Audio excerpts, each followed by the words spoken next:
right, welcome to the Stretch to Go podcast. My name is Ian Ray, your host, and today I got Barak Argov. He is the founder of Allways Barefoot, based in Austin, Texas. Barak, welcome to the Stretch to Go podcast. Thank you, Ian. Appreciate you. Thanks for having me on. So, love to hear your story, since the podcast is on you and your story, your brand, how you got into barefoot shoes. But first of all, who are you? What's your background, and how did you get into barefoot shoes? I got into it, I suppose you could say, 13 years ago with the Vibram Five Fingers. That was a very common entry point for many, many people. Been selling barefoot shoes for a while, and that's kind of the story is either I tried the toe shoes a million years ago, or I read Born to Run, and I decided I'd give it a shot. And so I was one of those early adopters because it just made sense to me. I grew up on Oahu. You also grew up on Oahu. No, Kauai, was it? Big Island. Big Island, there you go. Yeah. So obviously around there we walk around barefoot quite a lot, so I was already used to it. I did outrigger paddling, and we would do lots of sprints after practice barefoot. So it made sense to me. It was comfortable right away. And people would always ask, especially 13 years ago, what are those? When they would see a pair of toe shoes, and I would just tell them those running shoes. I ran a whole marathon wearing toe shoes, a couple of half marathons, stuff like that. And so to me, it really was just natural running shoes. I wouldn't get into it more than that with most people. But I did my degree in physical education at Wingate Institute in Israel. It's one of the only places in Israel where you can get anything exercise science related as far as a degree is concerned. So the degree was a physical education degree because practically that's what the country needs. However, basically it's rolled in together as an elective if you want to almost get an exercise science degree. I got like almost a pre-physical therapy education. So I won't say I'm a physical therapist or know as good as them, but it was a very deep education in anatomy and movement and all that good stuff. And then afterwards, as I had just finished school and I was just moving in with my wife, who was my girlfriend at the time, I needed a new form of employment because until then I'd been doing all kinds of call center stuff. And I'm not a big believer in destiny, but all kinds of little moments happen. And one of those moments was meeting my best friend in this world, Artyom Zakharov, on a train to Tel Aviv, and he was also wearing toe shoes, and he gave me a high five. He just held up his foot and I held up my foot too, gave him a high five, and I didn't talk to him. I was like, usually people wearing toe shoes, they're characters. It's like, it's not that, and just at that moment, I didn't feel like talking. I was on the train. I was just kind of like, whatever. I just wanted to be to myself.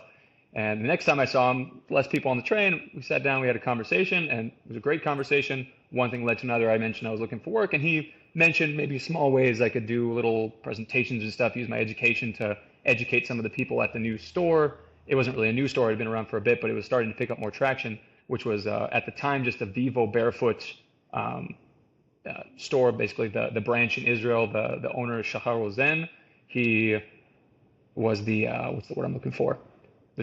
Essentially the guy in Israel that's the distributor, supposedly, that was the one selling them. And I just went into the interview to see what they could offer me. And it was the first interview I'd ever been in where someone looked at me and said, okay, what do you want? Because I had been wearing the toe shoes for a million years. I had ran a marathon with them. I had a degree in physical, exercise science, physical education. I had tons of talking points. And so that just started that. And to say it was the best job I ever had doesn't describe it thoroughly.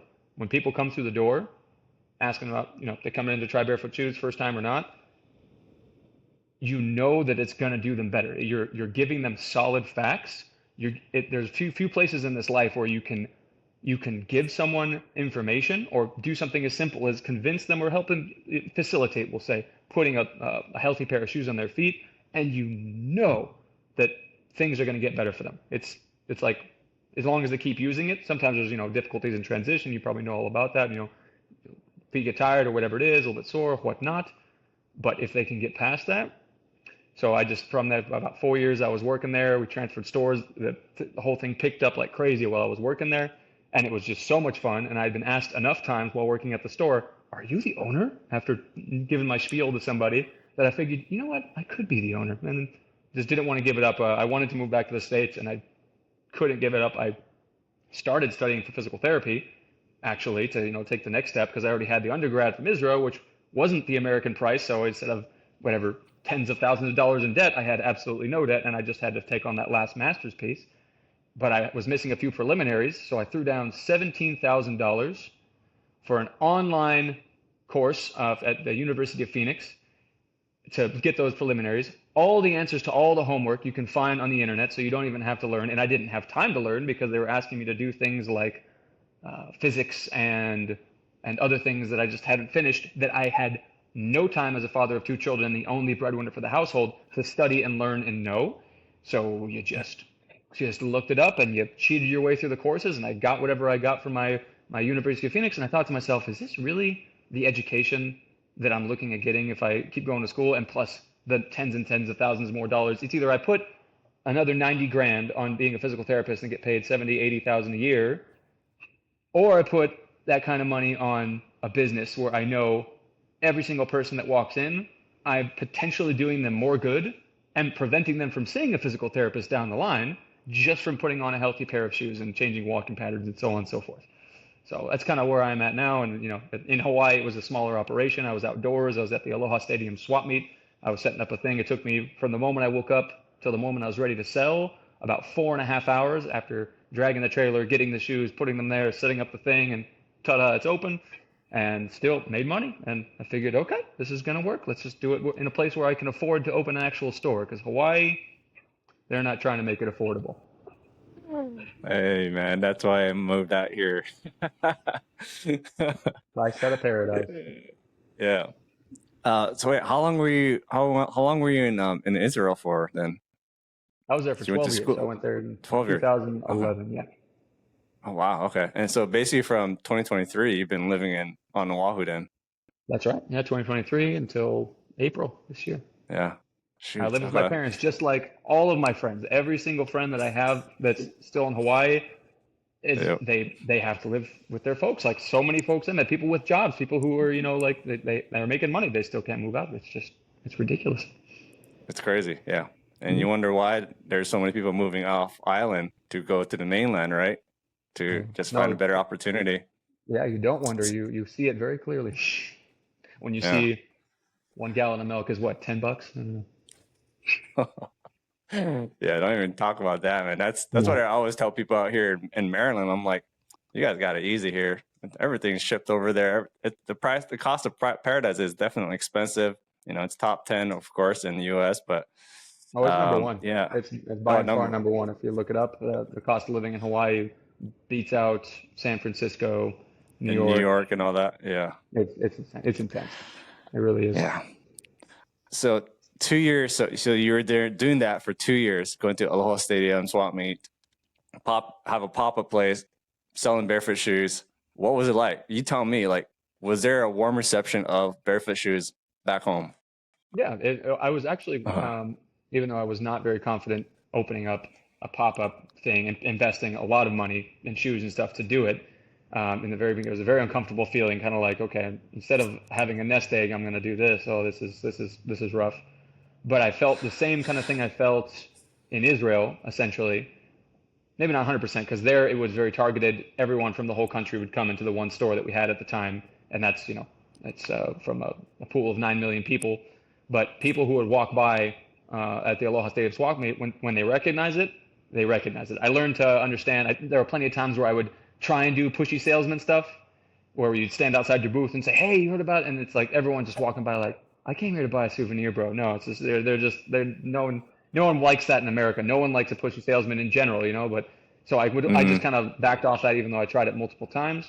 But when people came by that saw either that recognized barefoot shoes, always there was like oh my God, what the heck? I can't believe it. You only see it online. There's no stores anywhere. People have looked for stores. The best story I have about that was a guy from New Zealand said he was going through America partly for a wedding or something like that, and he had looked up at each place that he would be at, I think like 3 different cities, if they would have a store that would sell barefoot shoes, and he only saw mine.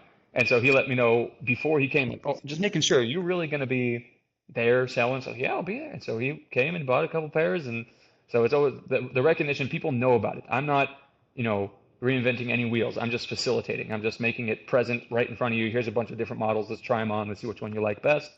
And then some people, I had also a sign on the side for a while mentioning your toes being cramped. I showed an image of, your toes being smushed into a shoe and that they should be spread like this.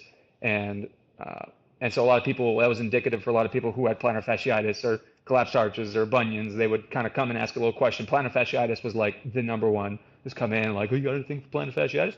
I have the solution for you if you like. But you have to explain to people. I unfortunately don't have my model. It's over at the store.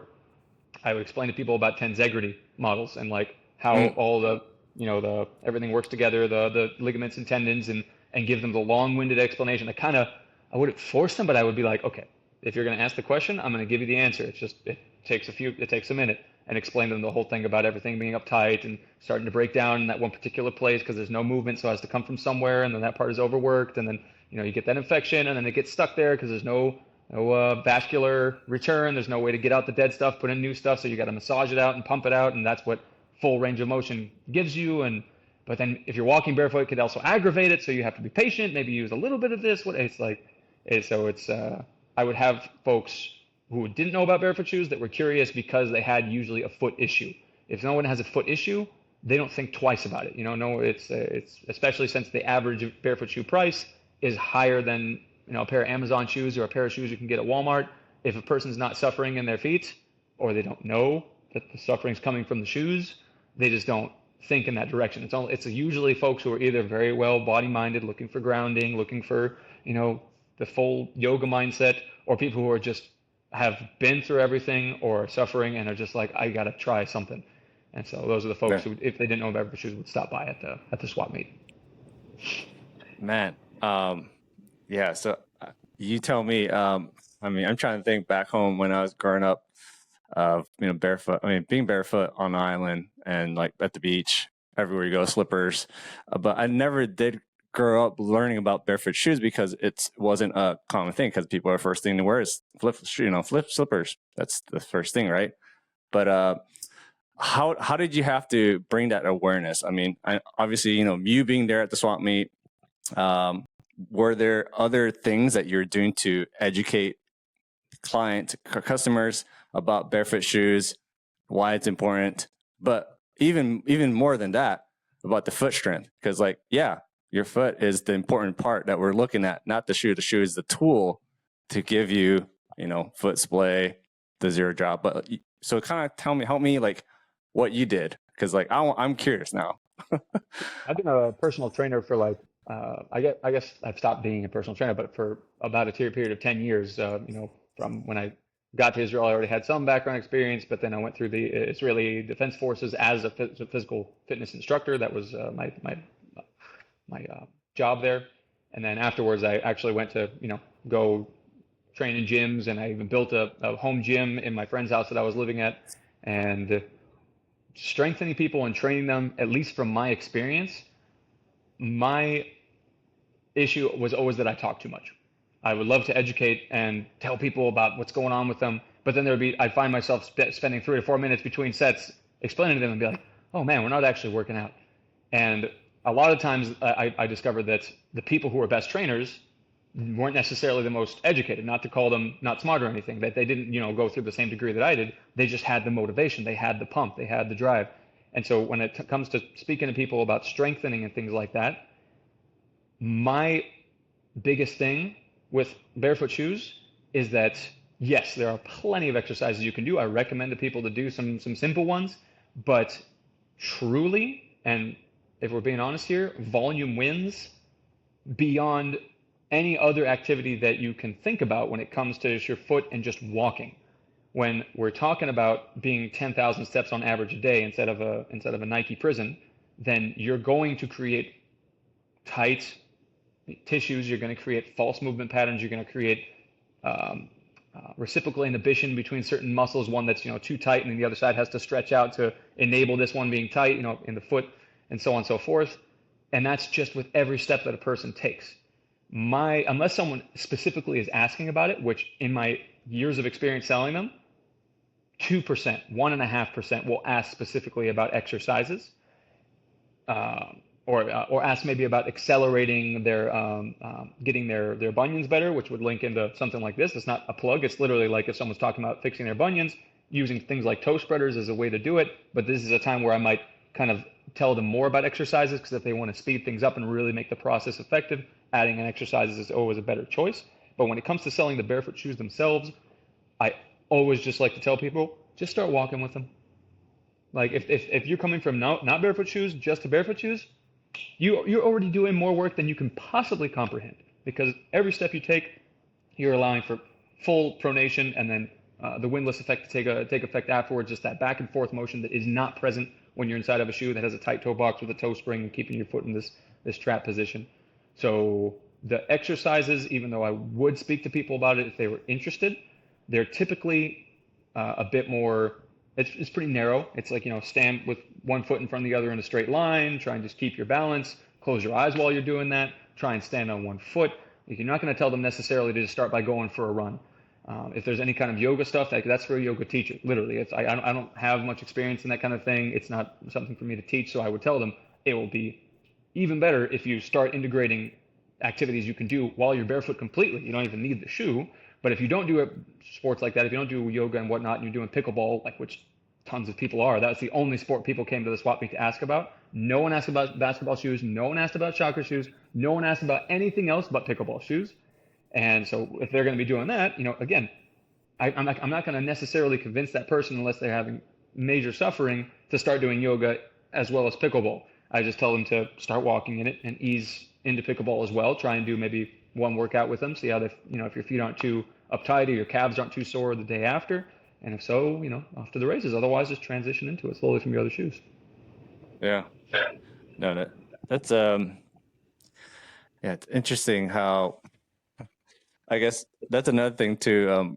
For me, I guess as a fascia worker, so I do FST, fascia stretch therapy. And so you're talking about tensegrity, you're talking about the tissue tendons. Like I see that a lot in a lot of my clients that I treat. They just have, tendinopathy. They have hammer toes. They have, that's the first thing typically I look at now. Ever since I got into barefoot shoes, is I look at people's feet from the ground up, obviously, and see how rigid they are, or they can't flex, they can't extend. Even like rotating their whole femur. It just amazes me how stiff people are nowadays with the type of sedentary, work life we have. We're sitting on couches, we're sitting on a car, we're sitting at a desk, we're sitting at eating tables. There's a lot of sitting nowadays, right? So you wonder, and I'm always figuring out why there's so many issues stemming from hip to the foot, and then of course goes to low back. And so I think it's one of those things I've come to find out, like what I'm doing to practice and now introducing to the barefoot shoes, like it's synonymous. It's, if anything, it will help a lot of my clients to feel better if they were to change their footwear, because a lot of them are wearing these thick padded soles, and or even socks. I even started looking to toe socks, because that's another thing I was thinking, is like, well, if I'm putting my foot with a sock that's restricting it, it's not really going to help it as well than if you're to just do the toe socks. So I now just threw away all my socks and I have toe socks now. So it's crazy. All within 2 years. That's usually the trend. If you start doing in the barefoot direction, it's the same thing as someone finding out that they've been wearing the glove on their hand that's been squeezing their fingers and bending their wrist and pulling their hand backwards, and then they've been doing this, and then you kind of go down the rabbit hole of like, that's not right. Oh, and then it messes with you to such a big degree. That's super common. There's very few people who go into the barefoot sphere who don't start thinking just like that. Like, well, if this is bad, isn't this bad? And a lot of people ask that same question. Well, what about socks? And then the toe socks are definitely recommended. Thankfully, with the Denver Expo this past year, at the last minute before I left, I ran into a booth over on the side that I hadn't been to, because I was I've never had such ADHD in my life than I had at that expo. I was not organized at all. It was a square room. You can walk around, in straight lines and get to everything. I was running around this way and that way, back and forth, back to this booth over there and talking to this person, meeting celebrities. It was literally the Barefoot Hollywood. It was just the heads of all the companies there, and you could shake their hands and, and get so excited. And then luckily I didn't miss this one table, which I'll have to apologize to them later. Can't remember their name at the moment, but they are making wide toe box regular socks, which are important because a lot of folks can't deal with the toe socks. A lot of folks, like at the swap meet, people would walk by. I had very prominently displayed, a deal for a couple toe socks, sticking out so people could see it, and people would, either walk by laughing all the time. The spread your toes and toe socks all the time. People were laughing about it, which didn't bother me. I get it; it's fine, a little joke. But there are people who would just come to me and say, I can't do things between my toes, can't do it. Like it bothers them. And even if they can, sometimes just putting on the toe socks is such a pain in the butt. You can lose somebody who doesn't have the patience, or if someone can't bend over very well to put it on. You have someone with a big old gut, or they're just too old and they can't do it. So it's just like the trouble of getting each toe into the right spot. They just forget about it. So if you can get a good sock that, like you said, is flexible and lets the toes spread, I can't wait to have that company in my store. Again, I'm going to have to apologize to them later. I can't plug them right now to let them know they exist. Yes, I believe. Sorry, I think I know who you're talking about. She's. I messaged her on Instagram too because she had interviewed, and it's coming out in August. Hopefully, her inventory. But I will link her and put her information there because she's. And then also I'll apologize to her in person that I didn't plug her properly. It starts with an A or something, Eris or something. That sounds about right. It's something like that. But okay. So, where did the name Allways Barefoot come from? You have two L's instead of always. So, what is it? What's the story? Even your logo, like, kind of give us a little background. Well, the logo was just my awesome sister-in-law who has her own graphic design company. She teaches people graphic design, and that was over in Israel. And she just offered because I had just opened up the business in Hawaii. And she's like, "I'm gonna get you a good logo." And it was before I even left too. We sat down together to go over it. And turned out beautiful in my opinion. But the Allways Barefoot, it came pretty easy. It just made sense. I just wanted something catchy that had the word barefoot in it because it needs to be very clear, what it is you're selling. There's a lot of companies, for example, one of my favorite logos in the barefoot industry is Icarus. Such a cool logo. It's just that the angel looks so awesome. But if you don't necessarily know if that's a barefoot shoe, you can't tell what it is. So I needed it to be super clear. This is a barefoot shoe store, but you got Vivo Barefoot and you have bare feet, like bear, like a bear. They have those guys. There's one they have just the E is a 3 instead. There's a few, and so they needed to have something, and you can't just copyright barefoot, and that's a bit too simple. And so Allways with 2 L's is meant to, when you say it, sound like you're saying you're always barefoot, right? Even when you have your shoes on, you're always barefoot. But also the double L is one to make it easier to if I'm going to trademark it, to have a word that's not really a word, but at the same time to show, and more importantly, that we have all the ways you can be barefoot. We got your Vivos, we got your Zeros, we got your toe shoes, so we're trying to play on words to, as you say it, you can't tell the difference. When you look at it, you can be like, oh, okay, yeah, you kind of get it. So I think it hits the nail on the head pretty well. Cool, awesome. No, I'm always intrigued of. Yeah, man. I'm always intrigued with the name of, starting a brand. Like even when like Stretch to Go, like I had to think through it too, is like going through different names, what sticks to it and why. So I think there's always a story behind it. So thank you for sharing that. Yeah. As far as what was I gonna say? The store. Okay, so you moved from Oahu to Austin, Texas. What made you move to there? It's a great place. I love Texas. Both my kids were born there in Houston, so I love Texas. But what made you decide to do like, what? We're going to open up a storefront. So storefront, I wanted it regardless. I looked around in Hawaii plenty. I actually considered opening up at Ala Moana Mall. And yeah, that just would have been $12,000 a month overhead. So that's a bit much. But at the same time, I very firmly believed that would, if I had the liquidity to successfully start that up there, it would have been a done deal. Like, just immediately traffic through the door on day one, just the whole island converging, constant tourists. It's the numbers when I looked at them.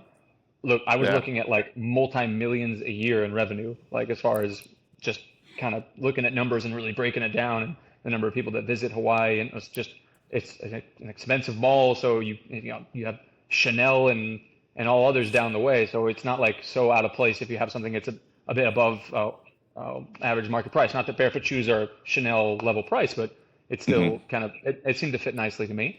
but it was too much. Didn't have that kind of liquidity. And then I looked also around Kailua, and my wife still has her heart set on her second store being in Kailua, which also kind of makes sense. It's if you look at any of that's basically where I grew up, is in Kaneohe, which is right next door, and I really affiliated with Kailua more. Great tourist town, and it could be an excellent spot, but again, just kind of higher prices than what I could stomach, and beyond that, just the prices of living. If I want to get an apartment, if I want to get anything, just sticking around was already hard enough.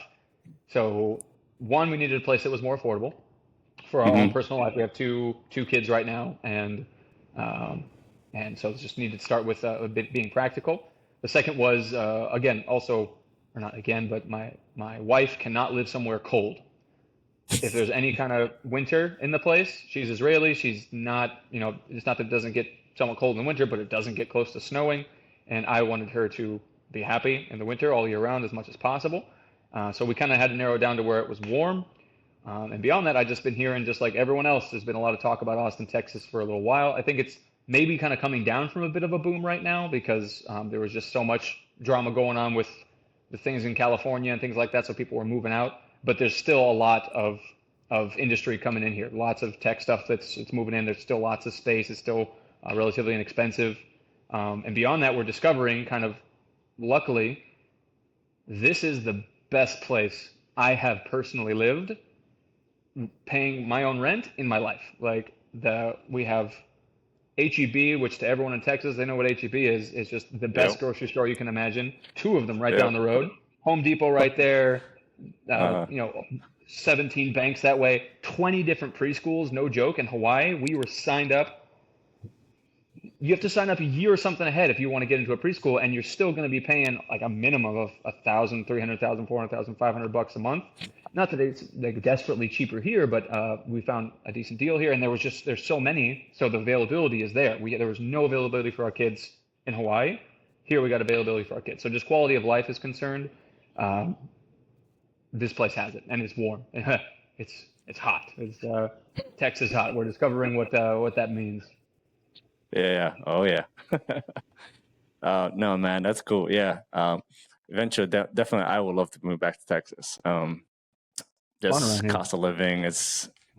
I'm gonna tell you on my podcast right now, $300,000 in Texas, you can get a pretty good house, 4-bed with a pool, maybe. Here in Maryland, no, you can't. We'll probably get a shack in Maryland. East Coast, no. West Coast, no. It's hard. It's hard, man. Just the way it is. But besides the fact, I love Texas and I love what you're doing. This is something, I guess, for me to understand too, because as a business owner, small business owner, you running this, you tell me like, you're running a family, you're running a business, you're passionate about what you're doing. Like, how do you balance all this stuff, man? Like, what's been keeping you afloat to stay even keeled to where you're like, I have family, I have business, and I have myself. So what is it? What is it that you're doing? That's good questions, man. It's like a friendly therapy. It's great. This is awesome. No. I guess I just love the heck out of my family. My wife and 2 kids, they're fantastic. I'm very lucky because I'm not just saying that to be politically correct. Really, I just have such an awesome family. So when I'm with them, life is good. And it's like especially when your kids are little, it's like the little moments, like every single little moment. That's kind of your free time in a sense. It's like this is not coming back. I'm gonna soak this in as much as possible. Not that it's possible every single second to be totally enamored and elated with playing imagination with your child, because sometimes it's just letting him beat up on you so that you can get out some energy. But with the business, also just I guess my brain is built pretty well for it. I didn't know before I got into this because there's a million things. Like if you ever consider opening up your own business, especially something like has so many logistical things to think about, like an actual retail store, whatever that might be, it's consuming. Like it's there's so much. There's so many logistics. There's so many programs. There's so many things you need to pay for. Like the startup phase in Hawaii was just getting my outdoor setup started. Just all the things that I needed, from a truck to the trailer, which I couldn't find on Hawaii, so I had to import it from California, and that cost an extra $5,000 of shipping because I needed specifically that trailer because I needed something that was just tall enough and just wide enough.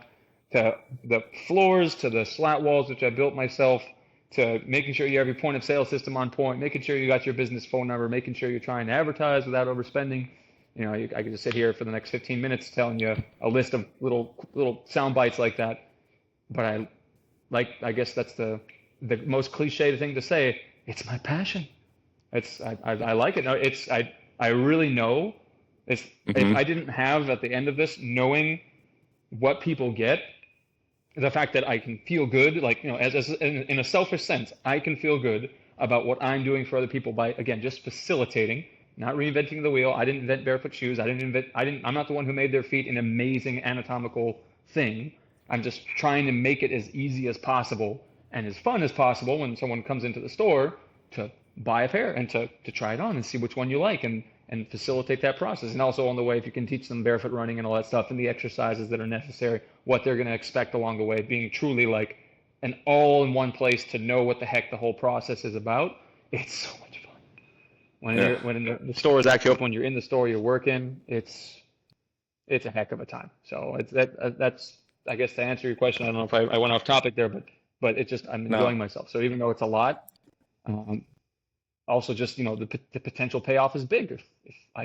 If I get in there good, then, it's not a 9 to 5, it's more than a 9 to 5, but it's not like, okay, this is how much I'm going to make for the next 40 years and then I'll retire. I have no idea how much I'm going to make. I might not make as much as I'm hoping, but if it goes well, then I'm potentially setting myself and my family up for a better future too. So from a practical side of good life, and then also from the passionate side of helping people and making it as interesting and fun as possible on the way, it's like it's worth it, even though it's a lot. I'd love to ask this last question for you. Mm-hmm. So coming up, you just got your keys to your new place, and you're really excited. You've been looking forward to this. What do you think, man? Like, if you were to give us a little sneak peek of, like, if people are to come, customers are to come to your store, okay, Allways Barefoot store, what are they going to expect? The experience, the feel, the look, like, kind of give us a little spiel. So, because I'm going to probably, hopefully, post this and people will be like listening, like, okay, yeah, what is this Allways Barefoot store in Austin? So tell us. Absolutely. It's going to be a nice kind of wooden feel when you get inside, but it's going to be an open store space. There's a lot of copy pasting that I'm doing. I'm not going to lie. Again, not reinventing the wheel. I think the first ones to really do it were Vibram Barefoot. They have a foot scanner in their store, and they come in and they explain to you how to run properly. But it really all comes with the territory. It's like if you're really going to introduce a completely different mindset, someone comes in thinking that they need arch support and they need all these things that doctors have been telling them, and you're going to come and tell them, no, you don't need any of that. You need to have on hand ways to demonstrate and show them and make them feel and see what you're talking about. And over in the store I was working at in Israel, there was also a lot of that same stuff at Foot Scanner, and I'm really excited because I'm going to be having a fantastic model of Foot Scanner in my store. So Foot Scanner meaning that I'll be able to, someone will be able to stand on it. I'll be able to see the height of their arches. I'll be able to see, whether or not they are pronated or supinated, how much of their feet are distributed on the ground, where it's distributed on the ground.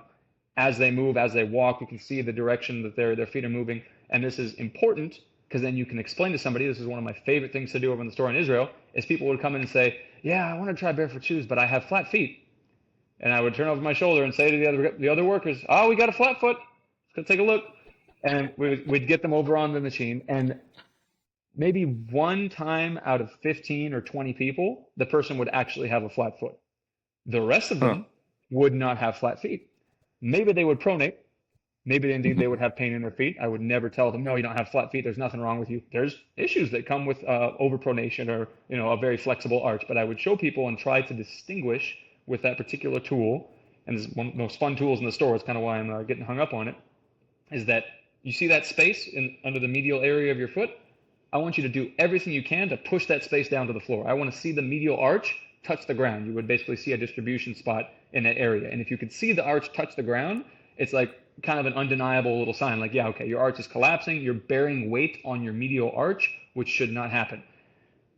almost nobody could do it, even if they had flat feet. Some people would come in with Olfus. They would come in with super high arches and say they had flat feet. And I'd look at them and like, this is the exact opposite of flat feet. So having a tool like that in the store to completely blow someone off their foot and show them, not me trying to sneak in a little snake oil and say, nah, look, this is your foot. It's like this. And if you stop putting it in this and instead you put it in this, it's going to feel better, period. Give it a try. And it's as simple as that. It's not like I have to keep coming back for sessions and sessions, not putting down anyone in the industry who needs people to come back for sessions to help them get over pain or strengthen something that's not strengthened. That's not the thing at all. But a lot of people, all they really need is to get into a pair of shoes that will let their feet strengthen on their own. And then beyond that, if they do have issues, underlying issues that they're going to someone to get something stretched out or massaged out, their movement patterns are going to improve, and they're going to be in a positive feedback loop where constantly they're walking with good range of motion.